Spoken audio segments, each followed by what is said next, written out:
नमस्कार प्रेक्षकांनो. ठरलं तर मग या मालिकेच्या येणाऱ्या भागामध्ये जबरदस्त असा ट्विस्ट येणार आहे. तर प्रेक्षकांनो, इथे आता सायलीच्या समोर सचिनचं खूप मोठं गुपित हे उघड होणार आहे. तर प्रेक्षकांनो, येणाऱ्या भागामध्ये इथे आता सायलीने एका कॅफेच्या बाहेर सचिनला साक्षीच्या मिठीत बघितलेलं असतं आणि त्यामुळे सचिनचा खरा चेहरा सायलीच्या समोर आलेला असतो. त्याचबरोबर प्रेक्षकांनो, जेव्हा इथे सचिन सुभेदारांच्या घरी अस्मिताला भेटायला येतो, तेव्हा इथे सचिन हा अस्मिताचा नवरा असल्याचं सायलीसमोर उघड होतं. त्यामुळे इथे सचिन आणि अस्मिताला एकत्र पाहताच इथे सायलीने अर्जुनच्या समोर खूप मोठ्या सत्याचा उलगडा हा केलेला असतो.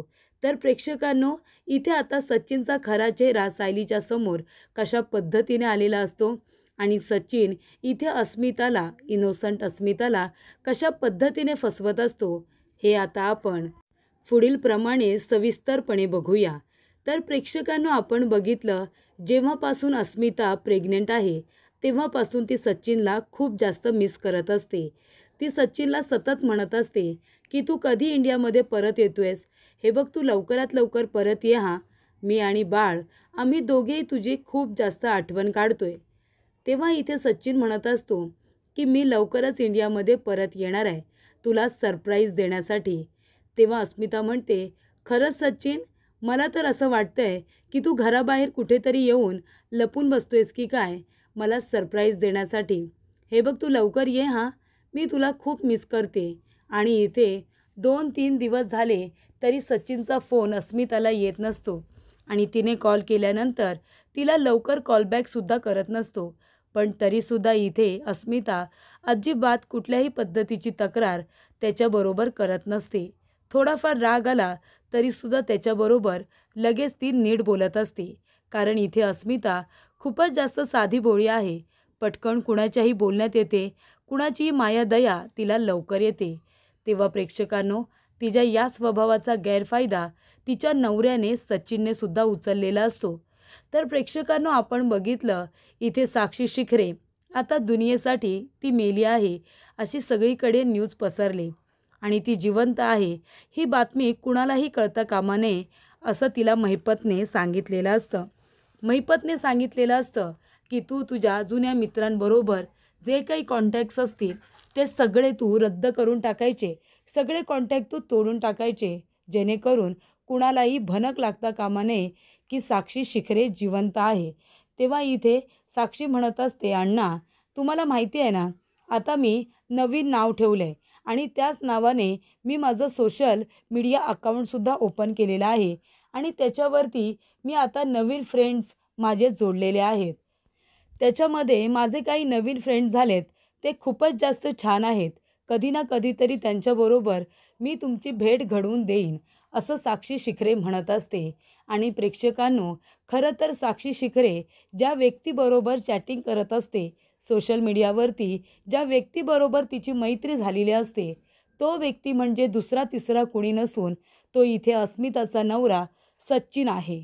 त्यानंतर प्रेक्षकांनो, इथे आता सचिन एका नंबरवरून अस्मिताबरोबर बोलत असतो फोनवरती आणि दुसऱ्या फोनवरून इथे आता चॅटिंग करत असतो, ते सुद्धा साक्षी शिखरेबरोबर.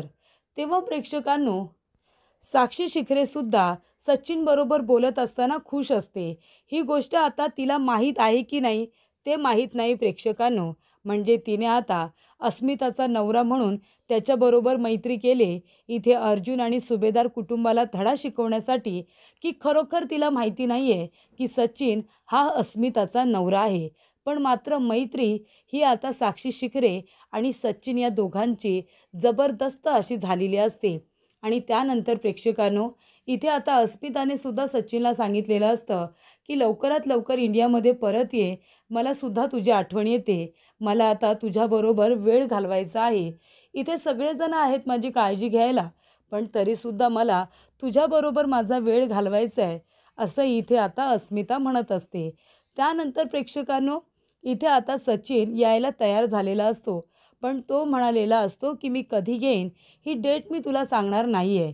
आणि त्याचबरोबर इथे सुभेदारांच्या घरी आता एक गोंधळ झालेला असतो आणि ते म्हणजे सायलीला आता सत्य समजलेलं असतं की मैनावती आणि सदाशिव लोखंडे हे तिचे आई-वडील नाही आहेत.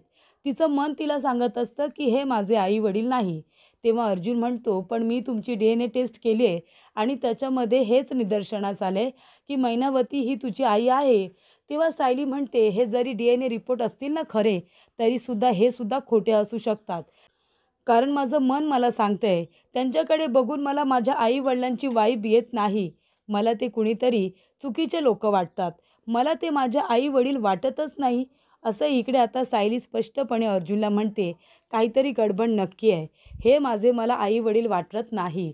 जरीसुद्धा तुम्ही DNA रिपोर्ट केले असतील आणि जरी ते DNA रिपोर्ट मॅच झाले असतील, तरी ते खोटे आहेत. मला पूर्णपणे खात्री आहे की हे माझे आई-वडील नाही आहेत." आणि त्यानंतर प्रेक्षकांनो, अर्जुनला सुद्धा आता कुठेतरी सायलीचं बोलणं पटत असतं की हे लोकं आणि सायली यांची वाईब मॅचच होत नाही. हे दोघेजण कुणीतरी फ्रॉड लोकं वाटतात. पैशांसाठी हापापलेले, पैशांसाठी कितीही लेवलला जाऊन खोटं बोलणारे अशी ही लोकं असतात. आणि सायली तर तशी मुळीच नाही आहे. सायलीला खोटं बोललेलं अजिबात आवडत नाही.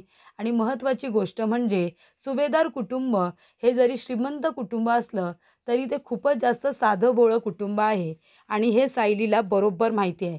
आणि तिच्या या कुटुंबाचा, त्यांच्या प्रेमळ स्वभावाचा कुणी फायदा उचललेला सायलीला अजिबात आवडत नाही. मग ते तिचे आई-वडील का होईना, पण तरीसुद्धा सायलीला तिच्या सासू-सासऱ्यांबरोबर आणि तिच्या नवऱ्याबरोबर पूर्णाजी आणि अस्मिता यांच्याबरोबर खोटं बोललेलं सायलीला आवडत नाही आणि त्यांच्या प्रेमाचा, विश्वासाचा गैरफायदा घेतलेला सुद्धा सायलीला आवडत नाही. त्यामुळे सायली म्हणते की काही झालं ना तरीसुद्धा सत्य काय आहे ते मी शोधून काढणार म्हणजे काढणार. तेव्हा प्रेक्षकांनो, इथे सायली आता कामानिमित्त बाहेर गेलेली असते. आणि तेव्हा एका कॅफेच्या बाहेरून जात असताना एक गाडी आता तिथे उभी असते आणि गाडीच्या बाहेर इथे सचिन उभा असतो आणि त्याच्या विरुद्ध बाजूला साक्षी शिखरे उभी असते. पण साक्षीची नवीन ओळख आहे समीरा शेखर आणि ती समीरा शेखर म्हणून उभी राहिलेली असते. पण सायली आता तिथून जात असताना ती एका ठिकाणी एका माणसाला काहीतरी विचारत उभी असताना इथे ती सचिनला बघते. तेव्हा इथे सचिन आणि साक्षी शिखरे एकमेकांना मिठी मारत असतात आणि तेव्हा सचिन साक्षीबरोबर बोलताना खूपच जास्त खुश असतो. आणि त्यानंतर प्रेक्षकांनो, इथे आता जात असताना सायलीला त्याचा धक्काही लागतो. तेव्हा सायली त्याचा खाली पडलेला फोन त्याला उचलून त्याच्या हातामध्ये देते. सायली काही आता सचिनला ओळखत नाही, कारण तिने इतकं फारसं सचिनला बघितलेलं नसतं आणि सचिनसुद्धा सायलीला ओळखत नाही की ही अर्जुनची बायको आहे. पण मात्र इथे कॅफेच्या बाहेर आता सायलीने सचिनला अगदी व्यवस्थित बघितलेलं असतं एका मुलीच्या मिठीमध्ये. त्यानंतर प्रेक्षकांनो, इथे आता साक्षी शिखरे आणि सचिन दोघेही गाडीमध्ये बसतात आणि तिथून निघून जातात. त्यानंतर इथे सायली आपलं काम करून जेव्हा घरी येते तेव्हा अस्मिता उदास बसलेली असते. सायली म्हणते, "अस्मिताताई काय झालं?" अस्मिता म्हणते, "सायली अगं बघ ना, सचिनला मी कधीपासून फोन करते, पण तो फोनच उचलत नाही आहे माझा आणि हल्ली तो तसंच करायला लागला आहे. आधी तो दिवसातून 1-2दा तरी मला फोन करत होता. आता बघ ना, 2 दिवस झाले, 3 दिवस झाले, तरीसुद्धा तो मला फोन करत नाही. माझी, बाळाची विचारपूस करत नाही. मला असं वाटायला लागलं आहे, कॅनडामध्ये त्याला आता दुसरी कुठली मुलगी आवडायला लागली नसेल ना?" तेव्हा इथे अस्मिता आता मनामध्ये संशय घेते. तेव्हा सायली म्हणत असते, "अस्मिताताई असा नका विचार करू.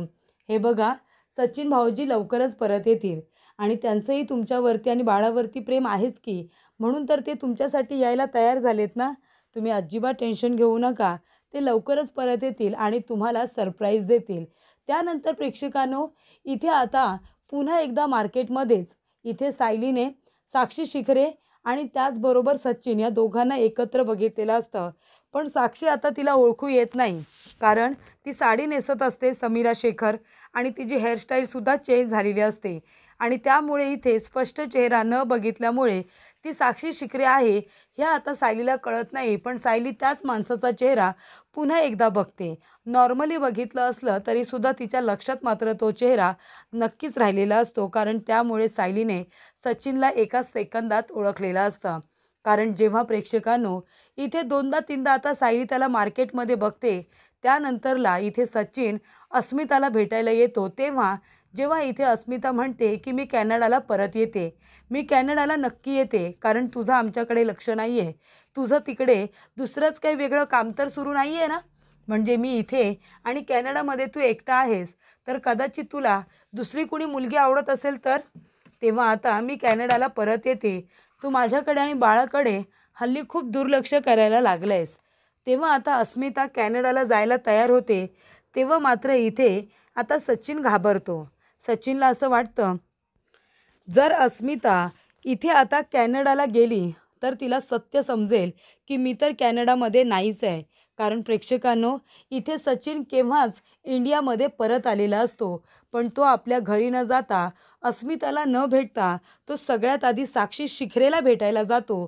त्यामुळे प्रेक्षकांनो, इथे आता साक्षीबरोबरची त्याची मैत्री खूपच जास्त घट्ट झालेली असते आणि इथे सचिनने तिला सांगितलेलं सुद्धा नसतं साक्षी शिखरेला की मी अस्मिताचा नवरा आहे किंवा माझं लग्न झालं आहे.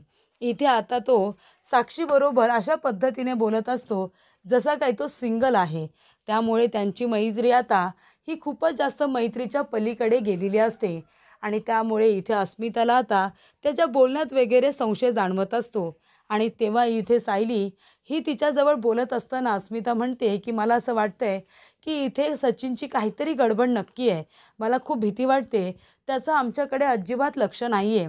तेव्हा इथे आता सायली तिला समजवण्याचं काम करत असते आणि अचानकपणे प्रेक्षकांनो, इथे आता सचिन दुसऱ्याच दिवशी आलेला असतो आणि तो इथे अस्मिताला सरप्राईज देतो.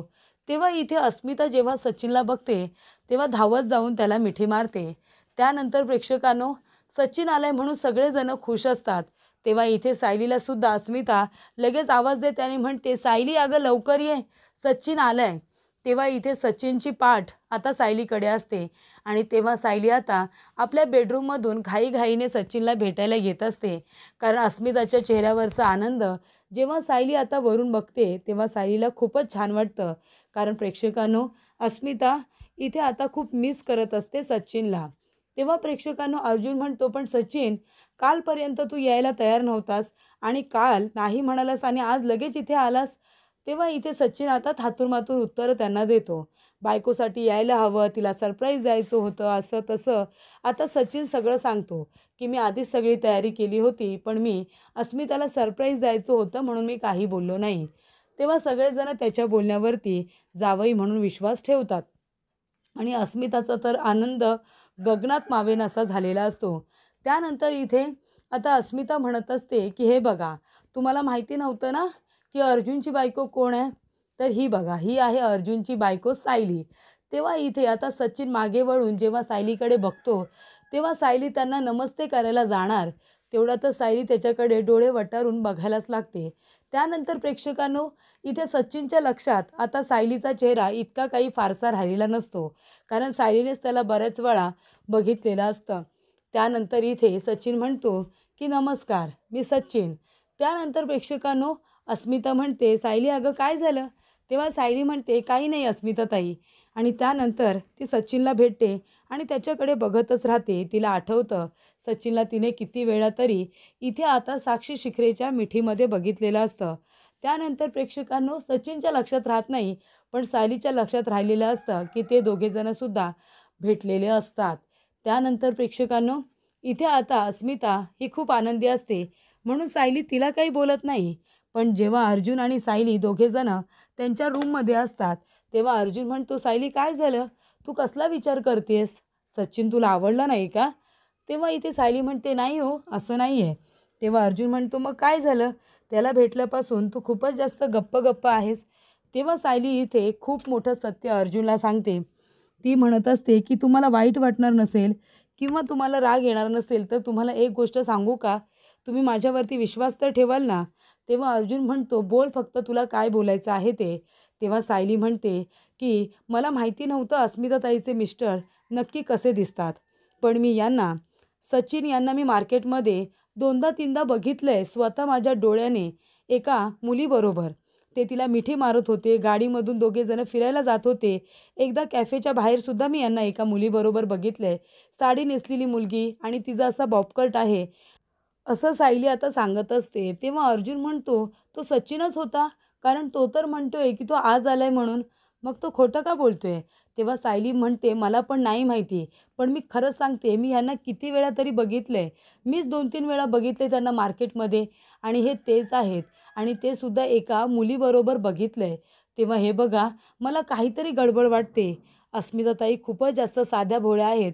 पण आपणच त्यांच्यावरती लक्ष ठेवलं पाहिजे ना.